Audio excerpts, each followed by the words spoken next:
Well, fresh off a debate last night, a forum last night that was put on by the Shawnee Mission Post in a race that you've heard a lot about on this radio station. And frankly, I think it's one of the most intriguing races in our region this year. I think certainly on the Kansas side of the state line, it may be the most intriguing local race we have, and that is the Johnson County Sheriff's race. And the current Johnson County Sheriff, Cal Hayden, is here on KCMO. Good morning, Sheriff. How are you? Morning, Pete. It's an honor to be here. Thank you. Listen, this race certainly has some controversy to it, as you well know. But let's just start off with the basics. Okay. People think of their sheriff. They want to think of someone and a staff in an office that's just keeping them safe, that's there to be there when they need to call them. How do you feel like your department's doing on that front? And do you still feel like that's a place that you're comfortable being for all Johnson County voters and citizens? Absolutely. We've got an amazing staff. Our dispatch center, we answer the phone 95% of the time. We answer the phone in 10 seconds or less. We never put people on hold. We keep them on the phone because they'll sell these cell phones. We want to make sure that you don't lose the call. So we're doing a really good job. At your first contact with law enforcement, and if you imagine the worst day of your life and you need somebody there right now, it counts. It matters, and we want to make sure that's a positive experience. All of our officers are certified law enforcement officers, which some people say you can do it a lot cheaper than that. But I like the idea that when you call the sheriff's office, you get a deputy. Mm-hmm. What is the relationship like when people call 911? They're probably getting their local city police department, right? No, not always? Or how does that work? Because I'm curious. We dispatch for about, we've got a dispatch center that was made to handle the entire county. Mm-hmm. And we dispatch for about 11 of the 17 cities in Johnson County. Oh, really? Yes. Okay, so if you're in Overland Park right now, like we are in Corporate Woods, and someone calls 911, it'll go to Overland Park. It'll go to Overland Park, but right. You may respond if needed, or how does that relationship work? If they need us, and it's really, what you said is exactly right. A lot of the times, people don't realize the sheriff's office, if there's a crime scene, mm-hmm. Our crime lab usually works it. We've got civil units all over the county, and they're helping back up the police. Most police departments are call to call. Mm-hmm. They're running call to call, and so our guys are backed up a lot mm-hmm. of the time. So we're pretty proud of that. Mm-hmm. And I think it's one of those things. Listen, I think this county, regardless of politics, generally speaking, the citizens at least back the blue, back law enforcement. You feel that way as well? Oh, we're blessed. Okay. Truly we are. So you're getting primary now, and the accusations from your opponent is that this office has become too political. How do you respond to this? I find that interesting because as a sheriff, you have to make decisions that a politician wouldn't touch. Honestly, I would be a terrible politician to take up some of the issues we've had to take up. And that's exactly what we're supposed to do. If somebody brings us a potential crime and we send them to the right resources and they choose not to look at it, we have an obligation to look at it and investigate it. If there's something there, we'll do something. If there's not, we'll let the people know. But we're going to give them a successful conclusion. So on that front, this issue of voter fraud in Johnson County is how all this has started. And, I think when it comes to my perspective, I'm just waiting for some evidence, and I think that's the appropriate thing for someone in my shoes to do. I've had a lot of people on both sides saying it's all BS. I've had people on the other side saying it's happening. You have to believe it's happening, and I say, show me it's happening. You bet. As the sheriff, you're kind of caught in between there. And what do you respond to the critics who are saying you're going down a political road, but then the other side is you've got to do this. You have to look into this. So how do you handle the in the middle? Well, you're the white stuff in an Oreo cookie. Literally you are, and you're trying to do the right thing for the citizens. Some of this stuff, about the reason the investigation is so long is we didn't want to be in this position. We tried to send them to Secretary of State, Attorney General. They were both up for election. Politicians didn't want to touch it. So we look into it, and it's like a spider web. There are there are NGOs involved. There are the manufacturers of the machines, the contracts the county does, statutes that are involved, statutes that aren't being followed, some are. It is just there's 1,000 rabbit holes to go down. Yeah. So, and the interesting part about the elections that makes me sick is they should be completely transparent. They really should, and they're just not. I mean, getting information out of the election office is like pulling teeth. I mean, we've worked homicides that are easier than this. So this case in particular, and I saw this in the statement that you put out here this week, you said in September of 21, we received complaints from Johnson County residents regarding election integrity, including but not limited to concerns about the security and accuracy of the voting machines, ballot drop boxes, concerns regarding the chain of custody ballots when transported from ballot drop boxes and voting sites to the election office. How does that, like, if someone says they saw a crime, where do you draw the line between saying, okay, like if I say somebody was murdered in the parking lot, I can make that claim to anybody. Where do you draw the line in saying I need to investigate that versus saying I see no evidence of that, so I'm not going forward with anything? And that's it. That's exactly it. If somebody's been murdered in a parking lot, we're going to be looking for the scene. Yeah. And is there evidence there? Is there something that we can follow? And that's exactly what we did with this. I mean, but first we had to educate ourselves, and we went to the election office and said, okay, show us how you do this. And I'll be honest with you, I don't think it is our volunteers and things that are messing this thing up. I think it's some of the manufacturers and some of the election staff that are so, I mean, literally they'll tell you, our job is to show you this much. And that's just not the right way to do it, I don't think. Do you feel like this has been a good use of taxpayers' time and money? That I think it's a difficult thing to answer. Everybody wants to know, well, how much money did you spend on this? We said we spent $1 million. We didn't. I was misquoted. The county spent $1 million on or millions of dollars on the equipment. Mm-hmm. And we don't know how they work. We don't know what's in it. It's a black box. We don't know if it's got foreign equipment. We don't know any of that stuff. Yeah. And we contract with these people to do these things, and we expect them to do the right thing, and they don't. So you felt like maybe you had to at least investigate this? Yeah. I mean, and it leads you down all these different areas. I'll give you a perfect example.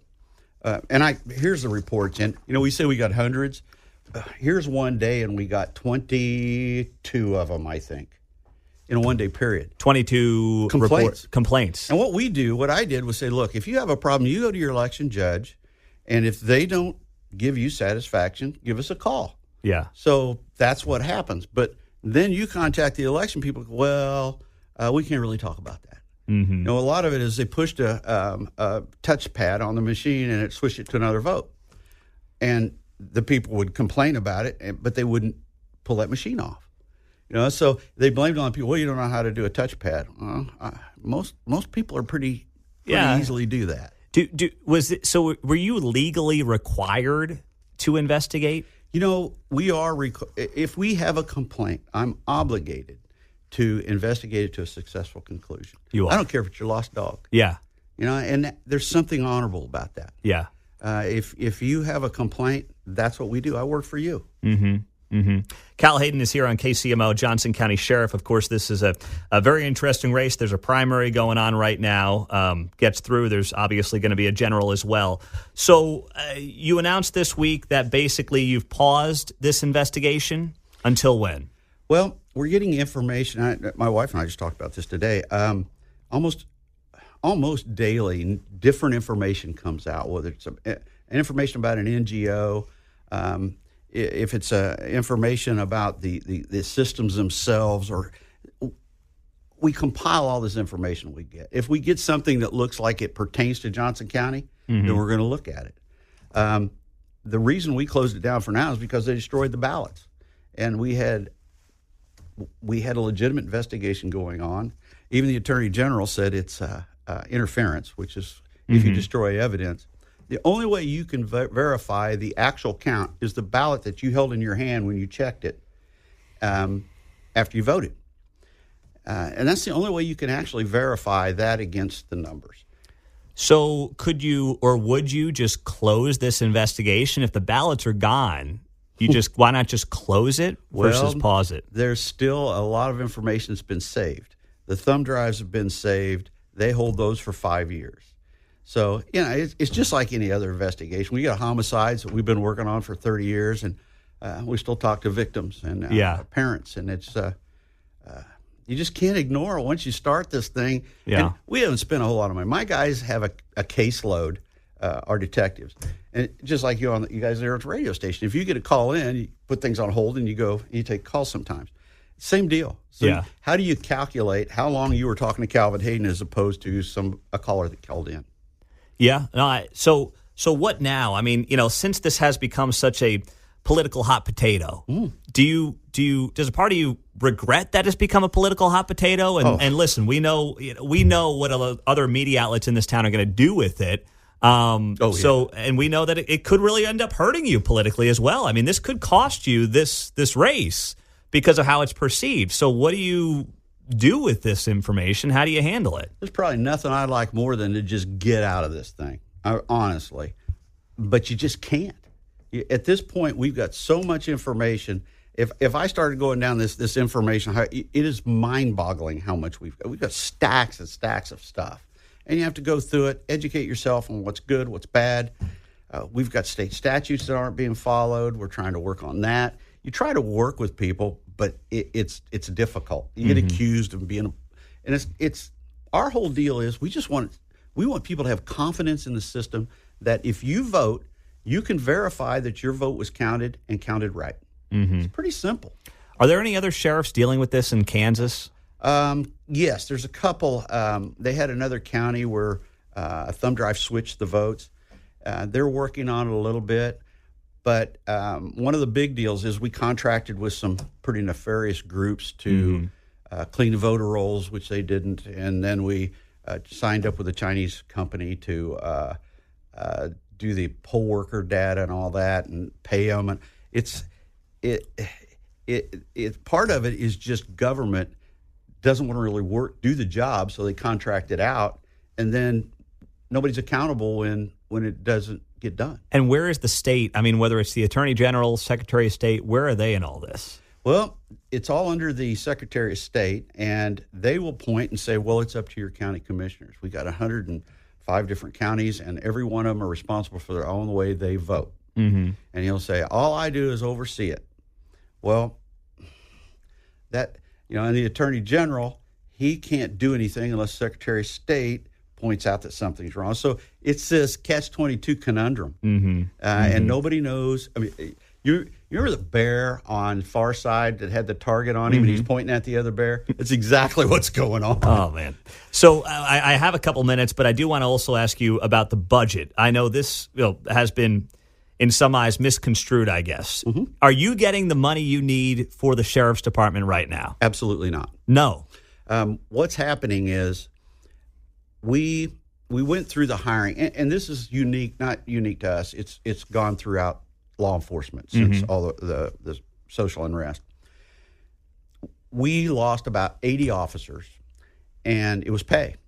How many officers do you have on staff? We've got 504 positions slated. That's how many you're fully staffed at. So you lost 80 after all the nonsense. Right. Okay. So that is eaten up by overtime. Okay. So I negotiated, Ed Eilert was the chairman then, and we negotiated. It was it was just a draining negotiation to get good pay for our officers. And we got it raised up pretty good. They got a raise that was good. So we've got them.